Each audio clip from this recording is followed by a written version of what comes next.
fadlan ha ilaabin inaad subscribe saarto si aad u hesho wararka ugu dambeeya ciyaaraha. Ha ilaabin inaad gambaleel ku furato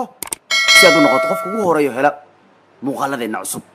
السلام عليكم ورحمة الله وبركاته. هبين وعن ورقص صاحب يال ميل ولي بقى وادعاء وعالم كجوكتان كسر وهذا عوا يورك وقدر كرن عيارها يورك كسر سنسوق خليج عيار توجا محا كحضة ذا كعصب عوا وعن سوق هذا دورنا أخبارات في قدام بي هدي كريستيانو رونالدو كتغير ريال مدريد مركنا سيرتشي راموس أيا بحيا والله مدريد وحي نقطي ميلان لجنتيدو الوعشرينو هدنا وحا لغايا وراموس نوبحو ورك قدام بي بحتان كراموس بان إيجي دورنا مانشستر يكوحو كالو غاركا وسارني لو ريغان ولي وحنو عوا عيار kusoo qaadan doona maalintii Madrid ay gacanta ku dhigtay La Decima iyo sidoo kale waxaan u eegi doonaa akhbaaraad kale oo aad u xiiso badan oo ku saabsan ciyaaraha oo ay ku jirto Liverpool waxay noqotay kooxda loogu neceb badan yahay ee ka ciyaarta horyaalka Premier League Griezmann markaan Barca uu ka soo baxay xagoodu oo wuxuu u dhow yahay inuu ku biiro koox England ka ciyaarta waana Manchester United sidoo kale waxaan soo qaadan doonaa akhbaaraad kale oo aad u muhiimsan oo ciyaaraha ku saabsan haddaba waxa laga sii hadlaya Ballon d'Or ku sanadka soo aadan cid ku guuleysanayo shirkad si cadeysay in Messi ku guuleysan doono jaysada Ballon d'Or iyo sawaha ayaanu eegi doonaa iyo qodobo kale oo aad u xiiso badan ayaanu caawa ku soo qaadan doonaa ciyaaraha bal warkii oo faahfaahsan 5 sano ka hor maanta oo kale Madrid ayaa ku guuleystay La Decima waa afka Spain koobka 10aad bay gacanta ku dhigeen ee Champions League iyagoo 9 Champions League dhaafila oo waqti dheer aynu xitaa Madrid aynu soo gaari karin wareegyada 8 dhamaadka iyo semifinalka aanu iimaan karin ayaa mar Mourinho u yimaaday kadib xataa asagu waa ku sii guuleysan waayo Ancelotti markii dambe loo keenay kooxdan oo la qaaday La Decima Madrid 9 Champions League way dhaafi weyday ariyaba kuwa Champions League ugu badan Madrid 9 ay haysataa waxaan ku sheegayaa adduunyadan kubadda cagta mara lagu kufina banooniga mara lagu kufinaya marna waa lagu kurkuraya adduunyada mara leedahay lagu cimaamadaya marna ma lagu cimaamadayo Madrid 2003 ilaa 2012 waa jiiftay waliba 2003 waa 2002 ilaa 2009 iyo 10 Madrid waa jiiftay dhulkay jiiftay oo xataa ma iimaan jirin oo xataa ma inuu soo gaari jirin wareeg 16 ma soo dhaafi jirin haka waran Madrid hadda adduunka waaleysay ee 3 sano isku Champions League qaadaysay heerkaas bay Madrid ku jirtay bariyadii ay Champions League Arsenal iyo Liverpool ciyaarayeen oo may Arsenal iyo ciyaarayeen Barcelona ay ciyaarayeen Milan Liverpool laba mar ay ciyaarayeen Porto iyo Monaco finalka ay ciyaarayeen laba koox Manchester laba koox oo ka dhisan magaalada Ingiriiska ka dhisan oo Manchester iyo Chelsea ciyaarayeen finalku markay ciyaarayeen labadii jeer ay Barcelona iyo Manchester ciyaarayeen finaladu waxa soo dhan dhacay Real Madrid way soo dhaafayso wareegga 16 hatta way gaari wayeen wareegyada semifinalka marka Madrid muddadaas bay soo martay oo koobka 9aad si kasta way qaadi waayeen ugu dambeyn waxa yimaadeen Master Carlo Ancelotti oo nin aad u khatar badana waxaanu la qaaday 5 sano hadda ka hor 5 sano todobaadkan oo kale 5 sano ka hor todobaadkan oo kale Madrid wuxuu la qaaday koobkii 10aad ee Champions League oo muddo dheer ay Madrid qaadi kari weyday waxaana koobkaas uu ahaa koob cajiib ah Ramos madax ma laga goynayaahay Master Ramos arrinkaasa madax ma ka goynaynayo xilli dambe ayuu Atletico Madrid gool ka dhaliyo waxay 24 May maanta oo kale 2004 markii ay Real Madrid iyo Atletico Madrid isu soo hareen finalkii Lisbon ka dhacay markaasoo Atletico gool haysata uu dhamaadkii ciyaarta daqiiqadii ugu dambeysay ciyaartu gool ka bareejay Ramos markaasoo Madrid mar dambe ay xataa la timid 3 gool oo kale laakiin xilliga uu Ramos gool ku dhaliyay ayaa wuxuu waa xilli xariya kala dhaceen oo Madrid ay dabaaldegi karto Atletico Madrid dabaaldegi karto marka todobaadkan oo kale Madrid baa ku guuleystay ciyaaraha Champions League waana koobkoodii 10aad kadibna waxa uu xigay 3 Champions League oo xeeray wada qaadeen marka adduunyadu mar baa lagu cimaamaday adiga ya Barcelona hadda saan wareega semifinalka gaari la 2006 markii laba jeer bay mar dhaweyd ay mataqaana iska daba cimaamadanayeen Manchester ba ka duduubanayeen xataa 2006 koob kale ay qaadeen adigu markaan dhexba ayagu way baashali jireen marka kubaddan cagta mar baa lagu cimaamadaya haddaba Ramos ayaana ku tilmaamay 2004 goolku madax ku dhaliyay inuu ahaa goolkii ugu fiicnaa ee xirfadiisa u dhaliyo wuxuu yiri goolkii aan ku bareejiyay Atletico Madrid 2004 inagoona laga badin raba waa kii ugu fiicnaa wiir xirfadeeda aan dhaliyo Ancelotti hadleen wuxuu yiri xasuusta koobka ka ee aanu qaadnay La Decima waliga qalbiga kama goy doon u leeyahay waa nimankii goolku lagu lahayo linkan Ramos tu bareejiyay afar ay ku adkaadeen marka waa kayo maalinta xusuusta badneed ee Madrid ee La Decima gacanta ku dhigtay sanadkii hore cumad ma aysan lahayn Madrid laakiin Madrid waa balaayo sanad dambe soo adkaynaysaayo hadda bariyan waa hasadaynaysayo Neymareynaysayo Mbappe balaayo soo wadata Madrid oo suuq ku maqnaa wallahi ciyaaryahan waa keenayaan kuwa ka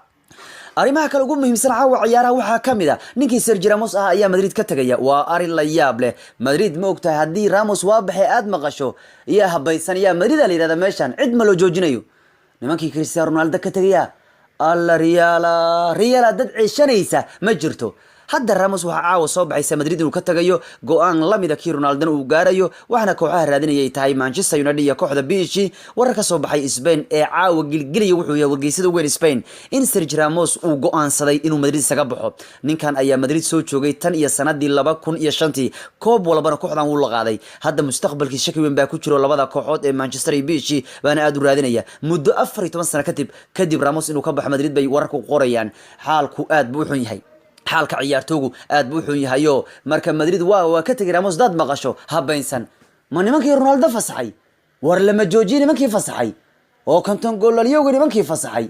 shaqa mar raba nimanka hadda Ramos kolba waa loo yaabay xaalkiisa Madrid waxa lagu yaqaan legendidu ma cishtada waa ka bilka way caynayaan waxay leeyihiin iska baxo walow saddex xiriir buu la qaaday moogta waa legend saddex xiriir kula qaaday Champions League cimad buu leeyahay waayahayo Raul Gonzalez lama macsalaamin Casillas lama macsalaamin Ronaldo suuq bax waa la ogyahay hadda Ramos ba inuu bax rabo marka Ramos isaguna inuu baxay u badan tahay baa leeyahayo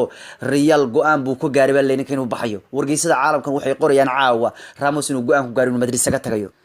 Manchester United na waxay warar ku leeyihiin Barcelona ka dulqaadabay doonayaan ciyaartooyga lagu magacaabo Antoine Griezmann ilaa Barcelona shaqa ma rabto maxay ilaa Barcelona waxay dood ka taagan tahay dhexdooda waxay isku dagaalsiin hayimaada Griezmann iyaanu imaan bay isku hayaan marka hadiiba ay tahay Griezmann hayimaado imano imaanay hadii isku haystaan inta isku dagaalsiin iyagu isku mashquulsan yihiin waxay warar ku leeyihiin Manchester baa ka dulqaadaysa warbaahinta Ingiriiska ugu afka dheer waxay caaw qorayaan Manchester United inay aad u danaynayso Griezmann waliba ay xiriir la sameeyaan Antoine Griezmann oo ay doonayaan in Barcelona ka dulqaado shaki baa soo galay hadda Barcelona inay la wareegi karto Griezmann oo Manchester United baana doonaysa in ninkan ku garaacdo macal dilayd bay ku garaacdo United xagaga dambe waa la soo adkeynaya United sanadkii horumarada ka dhacday Manchester galab bay Manchester iska dhumaysayd laba biri badinayaan laba biri waa dhumaysa laba biri waa fiican tahay laba biri waa marada ka dhacaysa laba biri waa badinaysa laba biri waa la garaacaya waxa suuq kama raacin marka xagaga hore dadku Manchester abigu marka waa loo soo adkeynaya kooxdo wararka ugu dambeeyay waxay leeyihiin marka Manchester ayaa la xirtay Griezmann oo doonaysa in Barcelona ka dulqaado Barcelona in Griezmann uu yimaado madaxda qaar way ka soo horjeedaan ciyaartooyga qaarna way ka soo horjeedaan qaarna way ku faraxsan inuu yimaado sida Rakitic oo kale wuxuu yiri waan soo dhaweynayaa Griezmann laakiin ciyaartooyga qaar Barcelona ma faraxsan in Griezmann la keeno sabab ku aadan sanadkii hore ayuu Barcelona diiday inuu ku soo biro caado waxaa jirta hadal hees waxaa jira Barcelona qofkii ka shakiya naguma soo biirayo Griezmann sanadkii hore Barcelona ka shakiyo yaani asagoo ku soo biiri karo iska diiday wuxuu yiri kuma biirayo Atletico baan sii joogaya marka intay Barcelona leedahay ma rabno ma qaadanayno anagu ma rabni qaarkood ma rabaan intaad ku haysaan halid ka qaada Griezmann ma shaqaystayaal baatiine Kevin Baraysa Boyting ha idin ciyaaro okayba Griezmann kun halid ka dulqaado intaad leedihiin wariya Griezmann ciyaar ma dumaleysaan idinku Griezmann ciyaar ma dumaleysaan bariyaan suuqa wariyahan la'aan baa jirta Griezmann oo kale lama heli karo marka waxa ninkii dhamaa ee laacibkood waxa leedin ma noo imaanayo ma rabno ma nagu soo biirayo sanadkii hore una diiday okayba ma taqaanin waa goodis yaani waxa idinku goodinaa waxaan leeyahay okayba markaan ku dhahay waxay tahay meelaha warwareega halid ka dulqaata ninka يعني وركي وحو يهي ورا جري دونه بل ويش كهيرو انت ميلها تاغتاغنتين ود ليدين نما يمانيا مربنا كويسان ولا كدل قادن كريا ورياه بارشي سو ادكاي غريزمان مانشستر با laga yaabaa leeyeen Barca ka dulqaado warbaahinta England dhan waxay leeyeen Manchester waxay xiriir la sameysay Griezmann waxa kale ugu muhiimsan caawa iyana ciyaaraha Bayern Munich hosan oo daayo dib ugu soo noqdeen ninka Carlos Heinz Rummenigge baa cadeeyay inay isku wada doonayaan labada nin ee Premier League ka ciyaara ee Sani Hudson oo daayo labaduba Chelsea iyo waxay u ciyaaraan Man City dhan kalena Liverpool ayaa noqotay baa leeyahay kooxda loogu necib badan yahay Premier League ka ciyaarta Liverpool ya Liverpool moogtahay waxa weeyaan bootada alkoolbalada ku dhaco maleeyahay Liverpool oo bootada leedahay ku dhaco horta ko xoogan baatiin idinka أنا عماد واحد كتوري حوك هرت حوك واحد هيسان لكن أفكارات كفلنتين إنكم واحد قاعدين بوتينيسين والذي كنا سواي هبين واد سعطان ظهر وريك هبين وريك قلب وريك واد بوتينيس وريها بوتينيس كدافع وريها بريمير ليج يا بوت ذي كفك تتكوه هيسان سنة كانها هدان غادي وايو هدان يلي وايو أو يعني مدحن اسكحيرة ما يعني وبيجان سطورة ما هدا هذا كويسين وريها جوجا وريها جمليك تتكقاضي ساسكو بوتينينا بنرجع على أبوك واي هدا وحلا ليه ليفول واحد نقطي قيمين للسمية كوحدة اللي قلنا عبادة هي بريمير ليجو أو محل إذا كنا عيا متغ mataqaana foorkiina faraha ka batay oo waa kooxda loogu neceb badan yahay qof kasta wuxuu isleeyahay ar ilaahu kuwaas wax igu qaaday ilaahu kuwaas wax igu qaada maanba noolaan kara kuwaas bootaalayaashaas hadday Premier League ama Champions League u qaadaan maxaa dhacay dadka leeyin warkiina faraha badan kala badnaceen qiimeen hadda la soo sheegay waxay leedahay Liverpool baa noqotay kooxda loogu neceb badan yahay ee ka ciyaarta horyaalka Premier League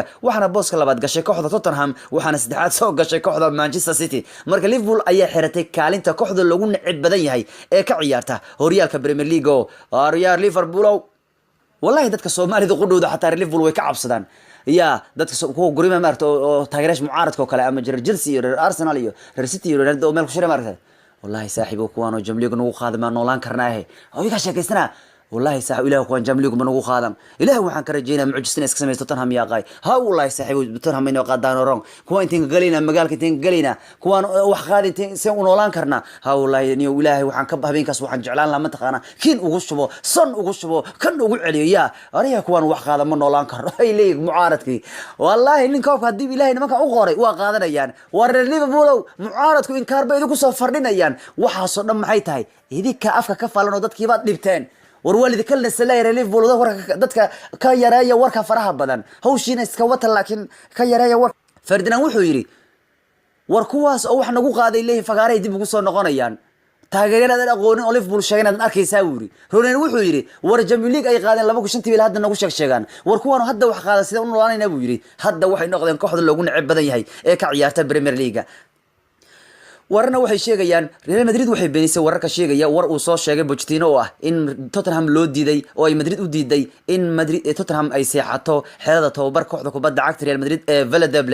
maxay ilay Atletico waxay tagi doonaan Madrid bay tagi doonaan halkaas ay ku tababaran doonaan oo ay seexan doonaan waxaanu Pochettino uu soo wariyay in Atletico Madrid yaani in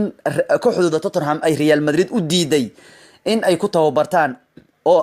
ay seexdaan halka laakiin Real way beenisay waxa madaxweynaha Paris iyo war ay soo saartay Madrid waxay ku beeniyeen warka ka soo yeeray Pochettino wuxuu yiri Real Madrid way noo diideen xiradooda tababarku inaan iska sii seexano bariyahan xagga ay joogno laakiin Real Madrid waxay tiri warka waa been waxayna weydiisteen Tottenham gariya garoonku inay ku tababartaan bayna weydiisteen iyo qolalka labiskiina weydiisteen inama ay weydiisan buu yiri madaxweynaha Madrid meel ay seexdaan marka Tottenham ayaa waxay ku eedeysay Madrid waxay yiraahdeen war nimankii Madrid ahaa Pochettino hadlay shalay wuxuu yiri Madrid waa noo diiday meel aan seexano xiradooda tababarku inaan bariyaha sii seexano maadaama Spain aan ku ciyaarino finalka way noo diideen laakiin Madrid warkaas way beenisay waxay tiri waa been nimanku waxay weyn weydiisteen waxay xirada tababarka iyo waxayna weydiisteen iyo qolalka labiska Madrid marka way beenisay wararka sheegayay in Tottenham loo diiday in Madrid ay jiif siiso marka Alonso mustaqbalkiisa kooxda Chelsea buu galiyay Madrid baa la xirinayaayo waxaana marka Alonso waxa la weydiiyay armihiisa uu mustaqbalkiisu cadeeyay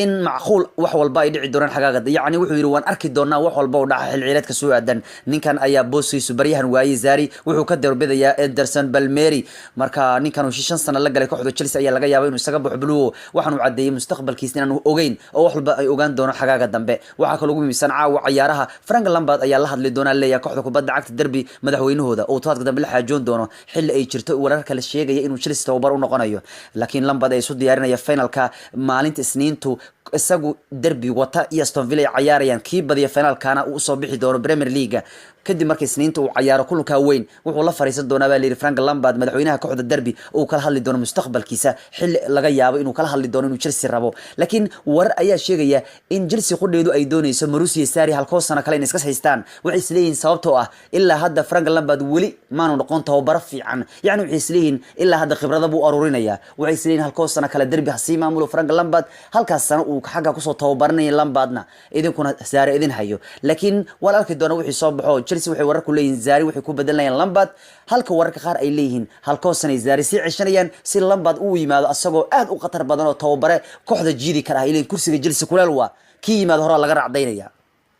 akhbaaraad kalena waxay leeyihiin Samuel Umtiti waxa laga yaabaa inuu ku biro kooxda Barcelona oo Arsenal baa doonaysa Umtiti hadii diraad uu yimaado marka booska uu ka bixi doona ninka la yiraahdo Umtiti waxaana suurtagal marka in leebiyo Arsenal baa kamid ah kooxaha doonaya iyo kooxda kubadda cagta ee Juventus oo baryahan waxaa la isku hayaa goolhayaha Czech iyo Leno Kela safaya finalka Europe League kadib markay soo baxday Chelsea in ay sii laaluushayso goolhaya Czech oo ay xil u magacaabayaan waxay dadka qaar Arsenal qabaan inaan la safin Czech hadii kale uu goolo u deedeyn doono Chelsea si ma taqaana Chelsea ugu caawiyo koobka iyo inay xil ugu magacaabaan ilaa waxa jira war sheegaya in Chelsea xil u magacaabi doonto Patrick Czech kadib markuu ciyaarta finalka ciyaaro asna waxay isleeyeen war ninkan yaan la ciyaarsiin wuu naqayaanayay laakiin yaa u roon Chelsea yaa u roon Arsenal inay saafto finalka Czech iyo Leno hadda waan isbardhigayna labada ciyaaryahan qiimeyntu waxay cadeynaysaa in Patrick Czech uu ka fiican yahay goolhayaha kale Leno 12 ciyaarood buu ciyaaray xilli ciyaareedka ninka la yiraahdo Patrick Czech halkaas uu ciyaaray 36 ciyaarood Leno waxaa laga dhalay ninka kanu Patrick Czech 22 gool oo kaliya kanuna waxaa laga dhalay 45 gool waliba 8 kulan bay shabaqooda ilaashteen waxaa kaloo intaa ku dheer in qaladaad uu galay 5 jeer oo gool looga dhaliyay ninka la yiraahdo Leno halka Czech aan wali qalad galin cadeyntu waxay muujinaysaa marka inuu u qalmo finalka inuu ciyaaro Master Patrick Czech dhan kalena sanadka dambe Ballon d'Or ku yaa la siinaya waxa aad la isugu hayo wallow Messi uu aad u dadaalay sanadkan wax badan uu qabsaday still wali wuxuu kamid yahay kuwa cadcad ee ku guuleysan kara Ballon d'Or laakiin kuwa finalku joogana waxa laga yaabaa in Ballon d'Or ku la siiyo haday Champions League ku guuleystaan kuwa Liverpool ama kuwa Tottenham waxaana shantii sano u dambeeyay Ballon d'Or ku la siin jiray rag ku soo guuleysta Champions League laakiin hore caado waxa jiri jirtay abaalmarinta inay soo ku xirneen Champions League mararka qaarna waxa soo jiray rag ciyaaryahan badan baa jiray iyagoon Champions League ku qaadin oo abaalmarinta Ballon d'Or ku la siibay jiray sida Ronaldo iyo Messi iyo kuwa kale badan laakiin hadda qoliyuhu qamaarka sameeya shirkadda qamaarka ugu weyn ayaa waxay cadeynaysaa hada sii saadalanaysaa sanadka soo aadan Ballon d'Or ku guuleysan doona Messi yaani xilli ciyaareedka markuu dhamaado Ballon d'Or in la siin doono Messi waxay yiraahdeen Ballon d'Or Messi ku guuleysanaya Van Dijk labaad buu soo galayaa Mane saddexaad buu galayaa iyo Salah Mbappe shanaad buu galayaa Ronaldo lixaad buu galayeen qoliyuhu qamaarka marka waxay sii dhigeen sharad ku galayaan in Messi sanadka soo aadan ku guuleysan doono jaysada caanka ee Ballon d'Or odagu sanadkan waa dadaalayo dhowr kabuun isku urursaday La Liga waa ku guuleystay Champions League La Liga ku guuleystay Del Rey wuu sugayaa marka كلي وان أركي دونا بلان دياركو أما ليفربول عياريان كتر سبالة سين دونا دي شامليكو قادان أما توتنهام سيدو كلا سورة قال ميسي وين نقون كرتها سيدو سنة كأوشا قيستي لكن بريهان بلان دياركو حال سيني عياريان كسوق هذا شامليكو ولو يشتري ترين كوا أنكو قوليسان أول سينا بل عاوة عياري وانا قينت